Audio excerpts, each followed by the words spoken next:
The Front Row Back Row podcast is a show where two grad school buddies discuss physical therapy entrepreneurship. I helped guide a company to an 8-figure exit, and I'm now starting my own mobile company. Brian grew his mobile practice to 4 clinics, and he's now doing $1 million in revenue. Join us as we help you grow your own business. Hello and welcome to the Front Row Back Row podcast. My name is Dr. Owen Campbell. I am the owner of Simplify Motion Physical Therapy in Phoenix, Arizona. And with me, as always, is Dr. Brian Wolf. He's the owner of Evolution PT and Fitness in Connecticut and Long Island.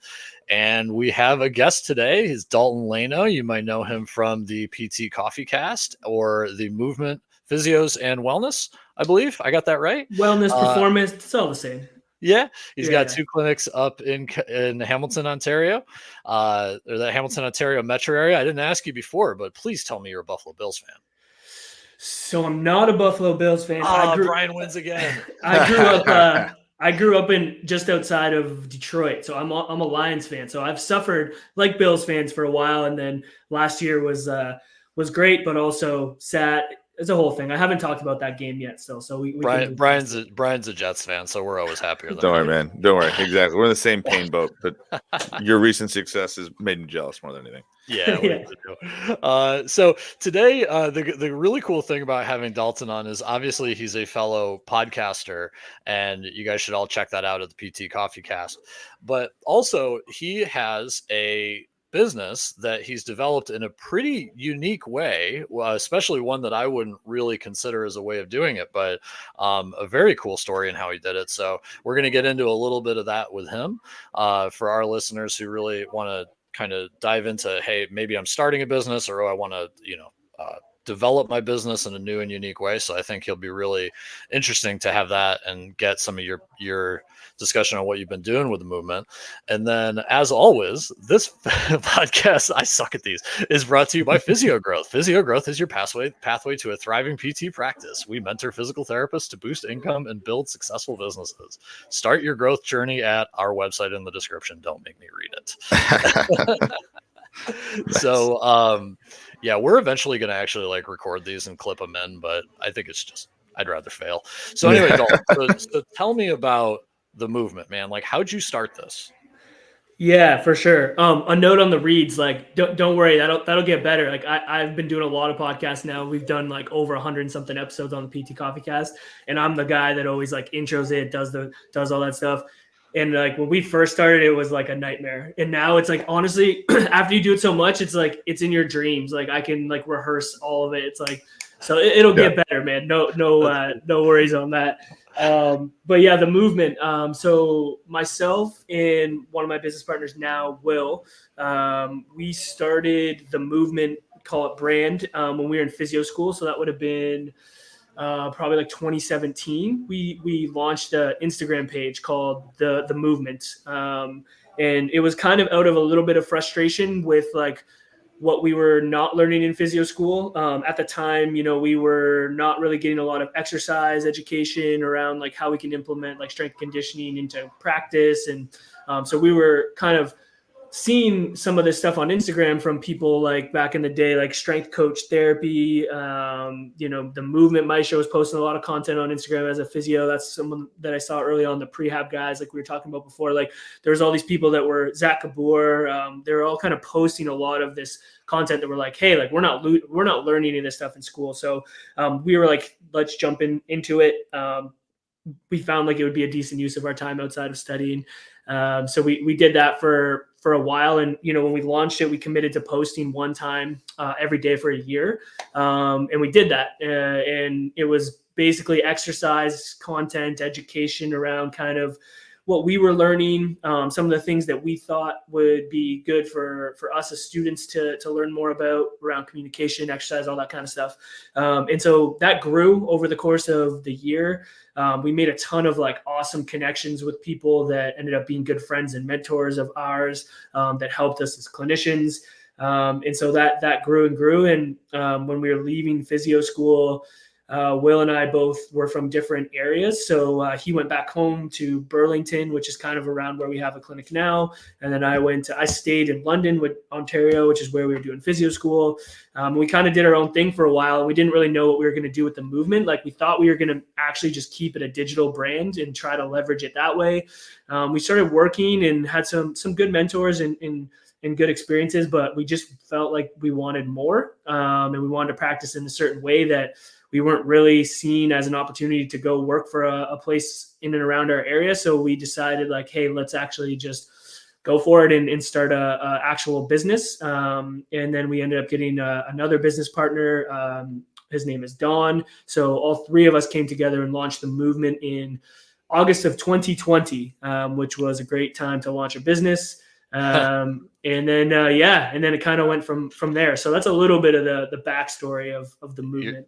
You're talking to two veterans of the managing through the COVID pandemic. I did it for a big, for a region in Phoenix, and Ryan, I think you opened the clinic right before too. So this is that you want to talk about businesses. Like, so I have 4 clinics right here in Connecticut. And the bullet that dodged our heads, the biggest one was I was about to sign the lease on a 9,000 square foot facility to a massive gym January of 2020, and just some things didn't line up, and we decided not to do it. I think the world got shut down 2 months later, and we're like, holy crap, that would have been terrible. So yeah, man, yeah, everything happens for a reason, So so I love this. Like, you started social media because you saw something. You're like, I want to know more. I want to develop. I want to create. I want to do all this. And I like the one post a day. A friend of mine, I'm trying to remember his actual name. I should say friend, but like, obviously Instagram, you just know each other by your handles. But it's Fairway Golf Fitness, and he's a personal trainer in Seattle, and he's posted every day, and he's just rocketed his following up. Now, I don't know how the algorithm works day to day changes, but I think that's an interesting way if, to organically build yourself. It's a commitment, right? But, it's obviously doable.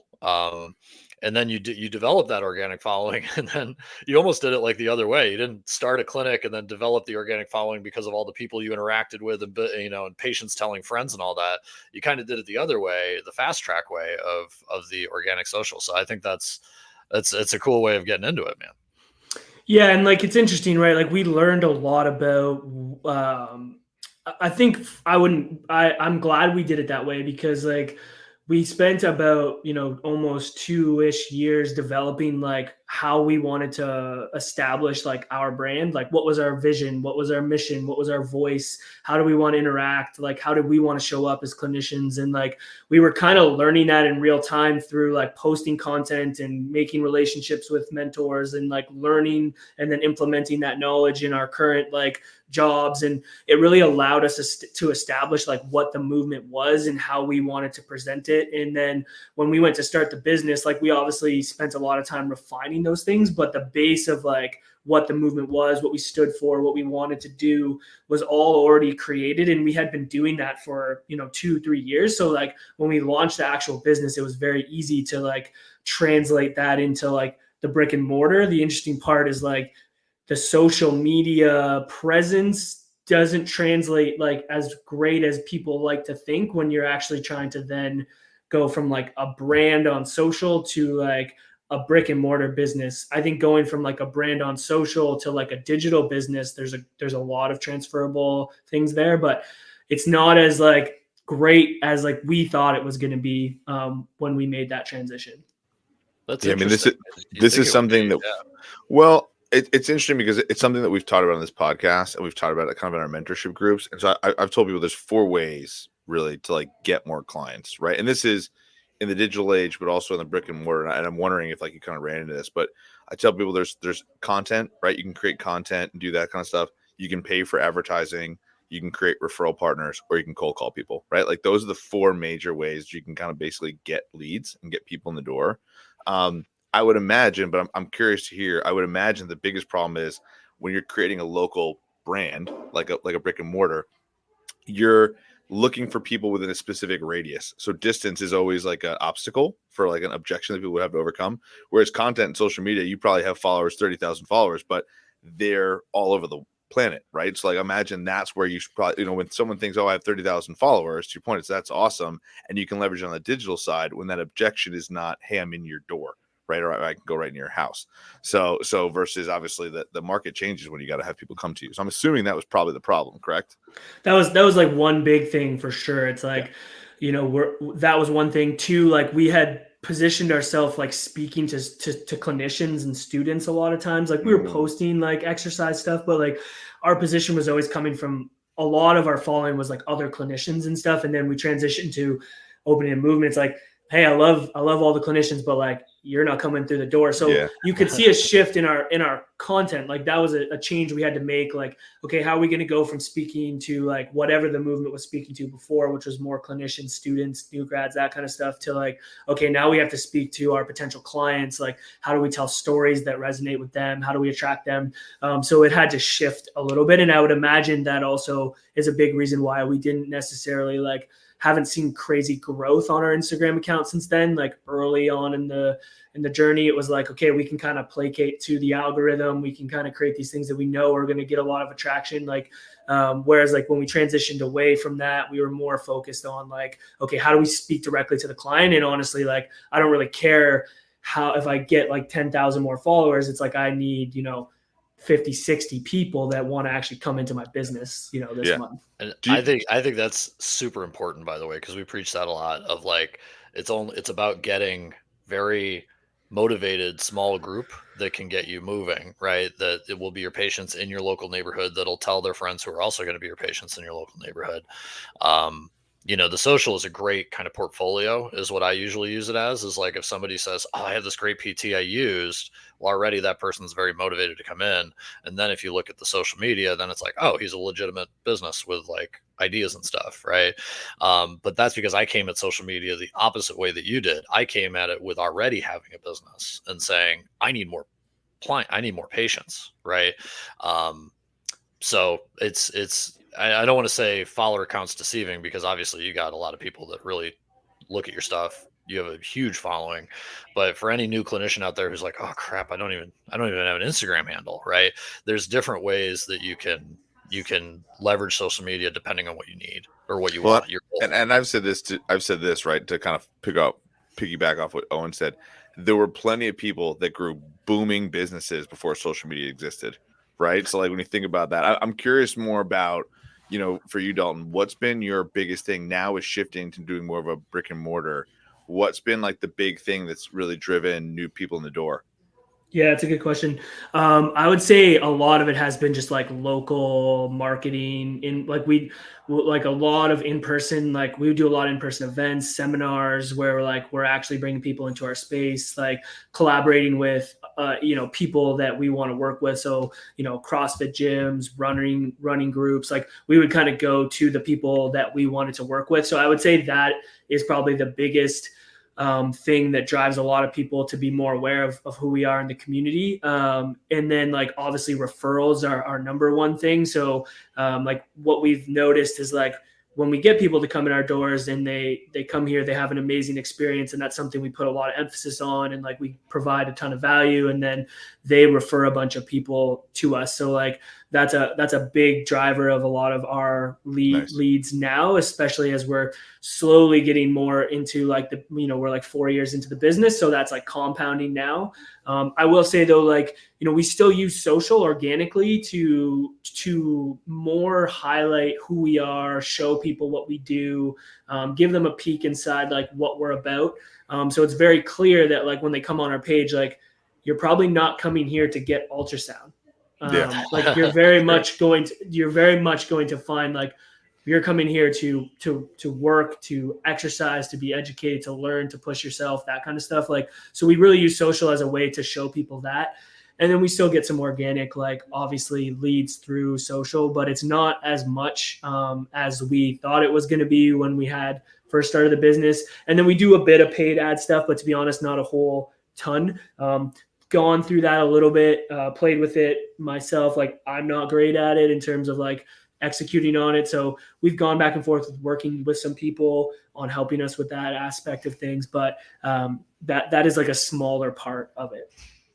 Cool. Yeah. Cool. Well, I mean, ultrasound and heat and Shockwave therapy. That's not your thing. It's eStim, not your deal.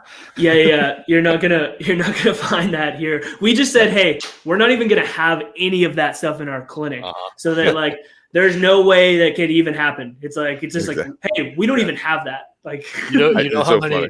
you know how many broken ultrasound machines I've seen in my career? Yeah. Every single one, because I tell every time it's broken. I literally did my first ultrasound so I also consult with New York City Football Club, the MLS team, and so I did my first ultrasound in like 8-9 years the other day, and I was like, I don't even think I've handled one of these in a hot minute, right? So that's pretty fun. We don't have any better clinics here. That's pretty fun. Yeah. Well, that's awesome. And so I love that, you've done that.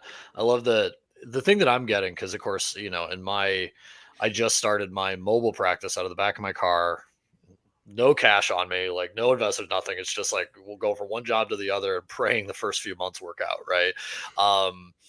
And to kind of see how you developed your brick and mortar, right, is pretty interesting, because you're saying you went to CrossFit clubs, you went to run clubs, you went to these things, but I'm assuming, did you join all of these things and then like do it for 3 months and then they eventually let you set up a tent, or was it more you just kind of showed up and said, hey, this is what we do, you vibe with it or not? Like, how'd you fill a brick and mortar clinic, right? Like, how'd you get that? Because I'm assuming, again, I want to clarify, is it mostly cash based, or are you getting a lot from, I know down here in the States we have referrals from MDs and different insurance companies and different plans. I know Canada is different, but like, are you mostly client facing, cash based? Yeah, like I would say we're a cash based equivalent to like what the US cash based looks like. Our insurance stuff works a little different than your guys, but we don't get a lot of referrals from MDs or anything like that. Like we strictly went and like made relationships with the people that we wanted to like work with. And so like to your point, like, we talk about this a bit with like our team and the mentorship that we run. And like, we look at marketing as like fostering meaningful relationships. And that's kind of how we always approached it when we first opened the business. And it was like, you got to put together a business plan, because like, that's what you have to do. And so we did that. And like, we spent a lot of time looking at like people around the area that would be people that we feel like we would jive with, that would be good fits from like a culture standpoint. And then we kind of went and did our best to make relationships. And, one of the best ways to do that is to go and meet people and participate in the community. And so like, we did a lot of CrossFit classes, we did a lot of running, we did a lot of strength training, like whatever. We would go and just like kind of insert ourselves into the community, connect, build relationships, see if it was a good fit. And then a lot of times after we kind of built that relationship up to where, we felt like this place would be a great clinic or a great person to have a relationship with, we would then be like, hey, want to do like a seminar, or do you want to do a webinar, because it was COVID at the time, like, and then we would offer them some type of value to their community that would give us the opportunity to like show our skills, our value, what we do, how we treat, all that kind of stuff. And that just was how we grew those relationships over and over. And for example, like we do have a second clinic that we opened probably about a year-ish ago, and it's inside a CrossFit gym, which is like one of the CrossFit gyms that we made a relationship with when we first opened our main HQ. So like, that's kind of how we've always approached like building these referral sources. Yeah, and that's great, because then you don't have to build out a place. You just throw a table in the gym, and then as you make revenue, you hopefully able to kind of build and build and build that way. Yeah, I mean, Brian, you could probably attest to this, but scaling businesses is not easy, especially when you're trying to do multiple brick and mortars. So that's something we're learning, but it's all about learning. So definitely, that's like the idea for sure. But it's been a bit of a process, but overall, that's usually how we would build relationships with people. Well, and learning is so important, especially as a business owner, right? When you can take somebody like Brian, who's built 5 clinics, like me, when I've had in my corporate years, when we would scale and build regions, learning from somebody is absolutely key. And we do that at Physio Growth. Brian didn't even put anything in here, so I'm just going to freeload it here. We are a mentorship group. We're pretty freaking awesome. We know business really well, and everything from head to tail, from starting it out of the back of your car all the way up to scaling to 5, 6, 7 clinics. So if you want to, I want to say say give us a call, but like we're on a podcast and we have a website. So our website is school.com/physiogrowth-mentorship-group. All right. Hey, let's just give a round of applause for that segue. That was a good segue. You're on your way to crushing the ad reads. I love it. I'm telling you, it's oh god, only my mother would be proud. Okay. Vacation, you know. All right. So the lovely read that I just did, Brian always gets on me because like he's like, you're actually like okay when you don't beat yourself up a million times. So I don't know. I like Positive self-talk, right, Dalton? I mean, that's the one thing, right? When you talk about that, like scaling the businesses and scaling the clinics, like, you know, through COVID, right? I mean, the one thing I probably would have changed when we did this was I think that scaling businesses is kind of like risk. And so like just talk crap on yourself while you're kind of growing is like not a good idea. It's not helpful when taking these jumps. I'm very cocky about my ability to help people and build a business. I just am very uncocky about being able to flawlessly read a promo. I joked, Dalton, that my mother would be so proud that I'm the better reader here. You know what I mean? She'd be so proud of me. Yeah. So there's a few things off there I thought were pretty interesting, especially for our audience. With you talked about your kind of hangups and stuff with paid advertising. I don't want to say hangups, you know what I mean, but like where he's like, we tried it, but you know, this, that, or the other. Like, what was some of the frustration that you had doing that? Like, because I guarantee you, there's a handful of people listening to this that are like, dude, these campaigns they're just taking my money and I'm not seeing anybody. Like, what do I do? Like, what are some of the things that you experienced doing that? Yeah, I think the learning curve is just super steep and it's very underappreciated, like how much time goes into developing like good campaigns, good ads, making sure that they're doing what you want them to do. Like I obviously, as an entrepreneur, like you're going to spend time learning and figuring stuff out. And I definitely did my best to like try to figure that stuff out. And we ran stuff consistently for a year. And had like success. It wasn't like it wasn't helping us in any way, but it was just like the time and effort that I was putting into it and the money we were spending and the return that we were getting, what wasn't necessarily maybe there, or maybe I just didn't think it was there. And those things are constantly changing. So it's like, Facebook changes, you know, how you have to do stuff. Like it seems like every minute. So staying up to date on that as our business was growing and as everything else was going on, we're scaling our team. It kind of fell down to the bottom of the list of priorities. And then, you know, we try to outsource and hire some people to help us with that, but that's always a challenge too, making sure that like they're communicating the way that you want them to communicate. And so we kind of like have messed around a little bit with it, and still kind of on the search for like the best way to approach it.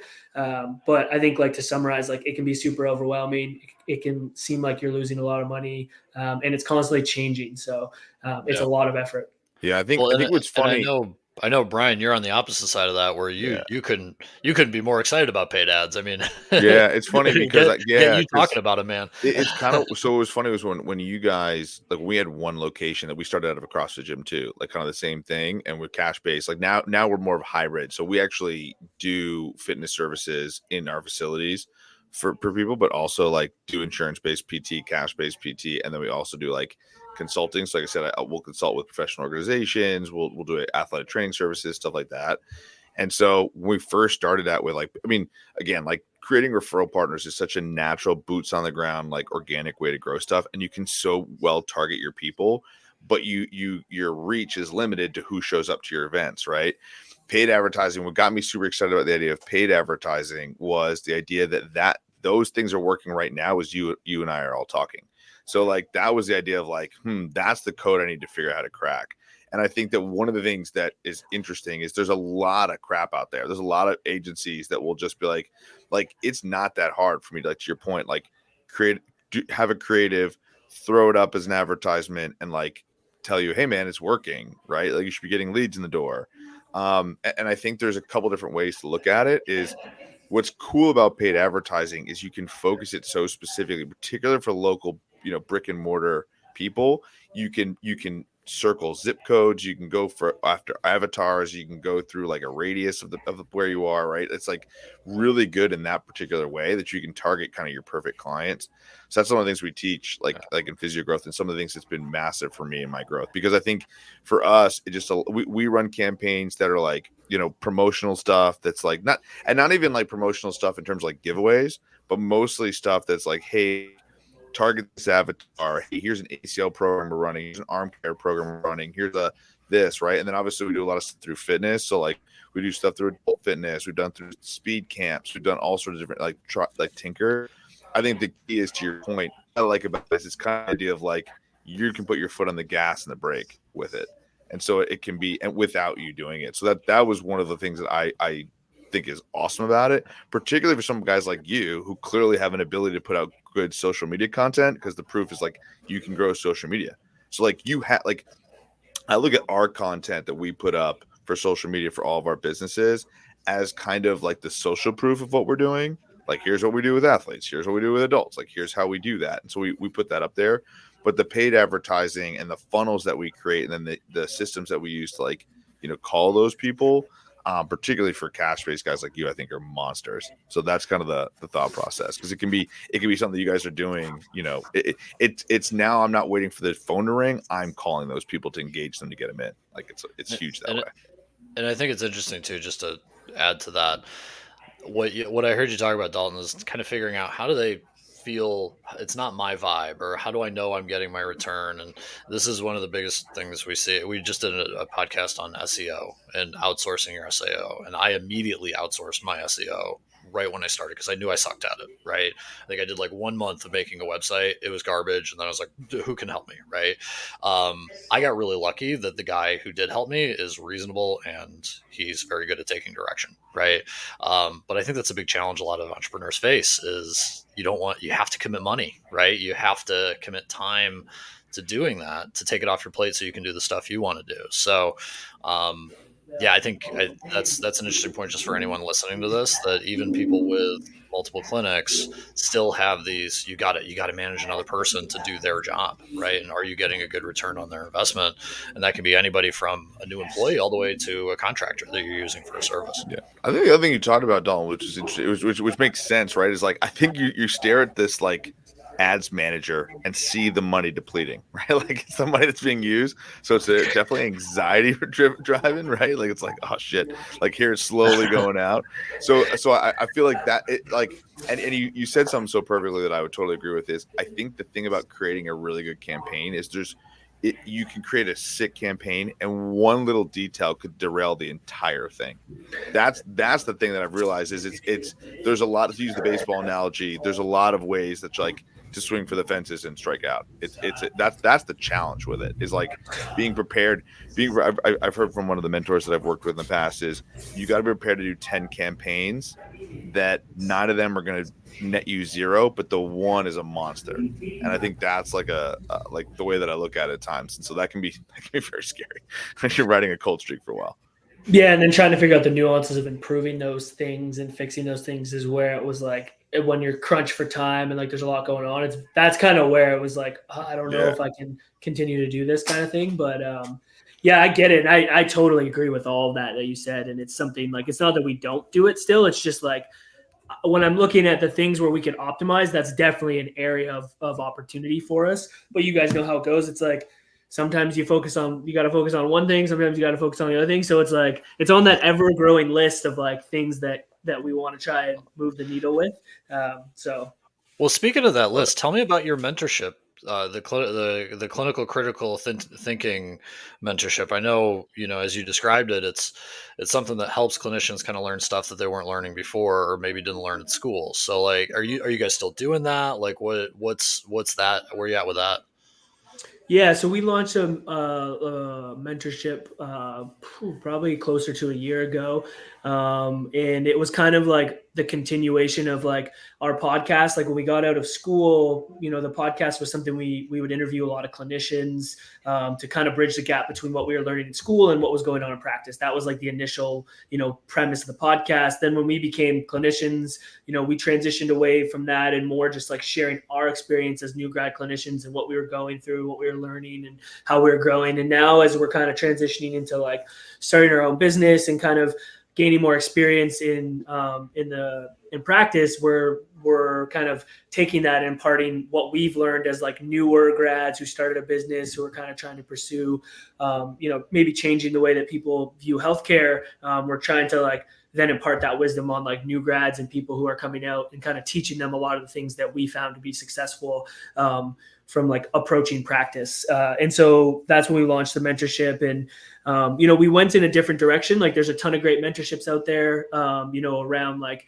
how to do a good assessment, how to improve like strength, how to treat an ACL better. Like there's a ton of great people doing awesome stuff in that space. And we kind of went in the direction of like, hey, like we're going to teach you like how we set up our client experience. So like what it looks like when like a client comes in, and how you have a conversation with them, and then how you're going to set up your initial assessment, maybe not necessarily to get all this objective information, but how do you pull out the problem and provide them with the solution so that you can show them that they need to commit to working with you for, 6 months or whatever it's going to be. So like kind of setting up those tactical things on like how to actually like do that. And then what happens after you do the initial assessment, and how you can set up like a plan for clients and make sure that they're actually going to fulfill through that plan, and kind of the tactics around how we did that here.